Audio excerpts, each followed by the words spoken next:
This is one of the things I think a lot of men out there struggle with is they're so worried and afraid of bad feelings. And to me, that's just showing that you've had an easy life. Like, there's real people out here who are trying to kill you. There's people out here who put a knife in your neck. You're scared of what? Feeling sad? Who cares? Like, there's real problems. What are you worried about feeling sad for? Who gives a shit? I could feel sad for the rest of my life, and I guarantee, one, nobody would know, and two, I would be monumentally successful regardless. So why are we even talking about it? I have no fear for a negative feeling. I have fear for me not being able to provide for my children. I have fear for people who rely on me not being provided for and cared for, but I don't have I don't wake up and go, I'm worried if I might feel sad today. Who cares? Who cares? I can be happy or sad on the same day. Nobody notices, and the same things get done. The exact same amount of work gets done. Nothing changes. But I also don't believe that there's any light without dark. It's yin and yang for a reason. I don't think that I can just become the most Googled man on the planet and become monumentally successful and make hundreds of millions of dollars and nothing bad's going to come from it. I think that would be hubris. You just used the word hubris, a fantastic word. I think it would be stupid for me to sit there and go, I should be able to do all of this good and have a fantastic life and there's going to be no repercussion in any form. I knew this was coming to the point where I literally sat with Tristan about 3 weeks before it happened and said, we're fucked. I do feel like I need to tell the truth. I do feel like What's the truth? The truth is, well... The truth about the Matrix? Yeah, what I believe.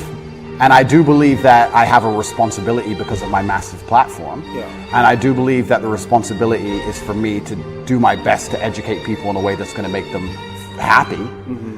And I know I could have sold my soul 1,000 times, and I know I could have avoided this, and I know I could have not said certain things, and I understand all of that.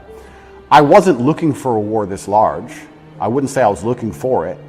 But I wasn't ignorant to the fact that it might happen. Like, I understand if I go into the ring, I might lose. But I do believe 93% chance I'm going to destroy him. Well, and you want the fight, either way. I guess so, because how else do you matter, right? That's my point. And I'm not saying that I'm glad I'm being persecuted for false human trafficking inside of Romania. I'm not saying that at all. But I'm saying that... Yet, on the other side of this, how strong will you be? Well, if you are a force for good, then the evil is going to attack you, isn't it? And I do genuinely believe this is the battle of good versus evil in the world today. Mm-hmm. I believe that truth is always going to be on the side of good. I am religious. I believe the things I say most people knew were true only 10 to 15 years ago. I don't think they're radical ideas. And I think that there is an evil force in the world which is extremely deceptive. And they are out to try and silence me. Not because what I say is wrong. It's in fact because what I say is right. I believe the reason I have so much influence and the reason so many young boys listen to me and pay attention to me is because I say things that are true, that they know intrinsically, evolutionarily, inside of their bones is true, that I say things which work. People often wonder why my fan base is so feverish, why my fan base is so dedicated. Well, if they listen to me, it's the first time they ever feel good. The first time they ever train hard and start to feel better physically and they start to feel better mentally and they adopt my mental model and now they're not stressed or depressed anymore. And then they may start to make some money and they go, you know what, I started listening to Tate a year ago. I'm in the best shape financially, the best shape physically, the best shape mentally. Tate's the man. Mm-hmm. So they're hyper dedicated to me.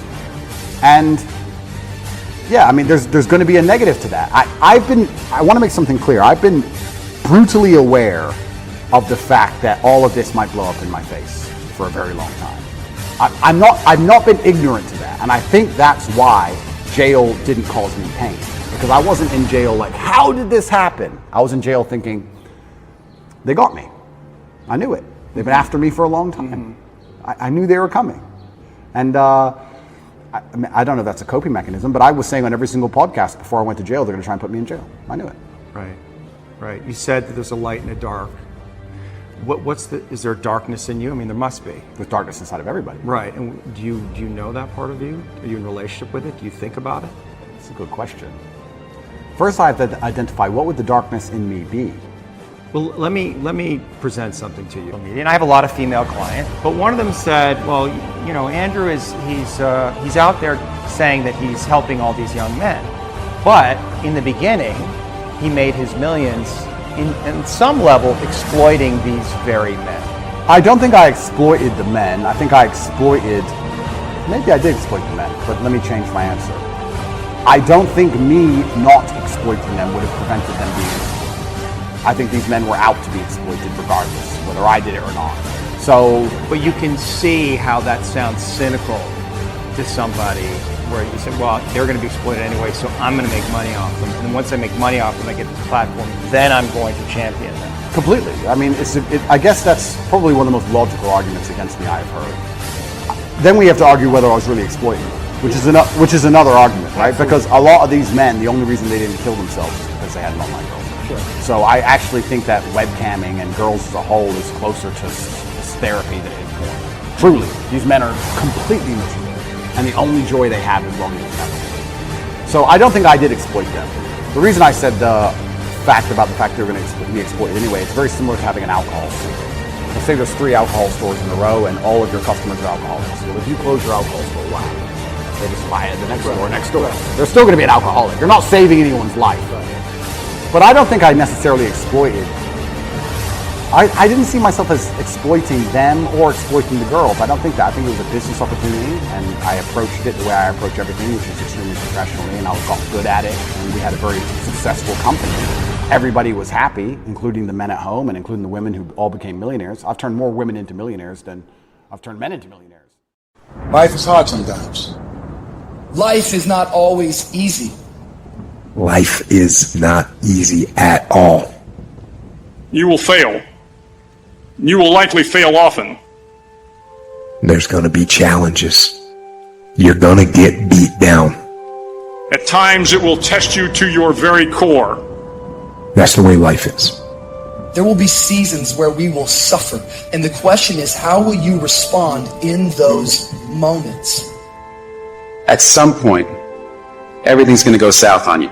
Now, you can either accept that, or you can get to work. It's all right to fail as long as you fail forward. And it doesn't matter how you get knocked down in life, because that's going to happen. All that matters is that you got to get up. Easy, it's not an option, but it's worth fighting. It's worth giving yourself a chance. You have to get up. You can do it. You can do it. Just because you feel discouraged doesn't mean you have to be discouraged. But I need you to have heart, because there's some things you just can't get without perseverance. I don't care how dark it looks for you. It ain't over. Ain't no such a thing as over. Come on, you need to remember, this is not the first time you cried. This is not the first time you were hurt. This is not the first diagnosis that came up from behind. When things are going bad, there's going to be some good that will come from it. I'll be back. I'll be stronger when I come back. Mission got canceled? Good. We can focus on another one. Got injured? Good. Needed a break for training. Got beat? Good. We learned. That's it. Take that issue, take that problem, and turn it into something good. Go forward. Keep going. Just find an excuse to win. It's hard to handle it. I've got to step into it. There's going to be some scars. The scars going to come. You might as well get blessed by the scars. They going to come. You running from the blessing. They're going to be scars. We going to take some L's. We going to get hurt. We all go through it. You think you're the only one? Get up. Your mama needs you. Your daddy needs you. Your children need you. Get up. Life ain't going to be easy. Ain't nobody going to hand you nothing. Life's still going to happen while you trying to blow up. Some of you, though, you let your pain pump you. You let your pain make you quit. I challenge you to see your problems as a great thing. I don't want you to go through this process, but nevertheless, take me through the fire. That the harder the task, the more strength I'm going to gain from it. If you're going to be successful in this game, you got to know it's a dog fight, and you got to go get that fight. You got to get gritty, man. You got to develop some dog in you. If you would be willing to fight your way through this battle, I'm telling you, at the end of the fight is going to come victory. The harder the battle, the sweeter the victory. You better go inside. You still looking outside for the stuff that's already inside. There is within you a spirit that is greater than whatever is going on around you. You still looking for someone to save you when you already your superhero. It's just time for you to get up and be the best version of you. You can get through this. You bigger than your pain. You better than that. The righteous man, he falls 7 times, but he gets back up.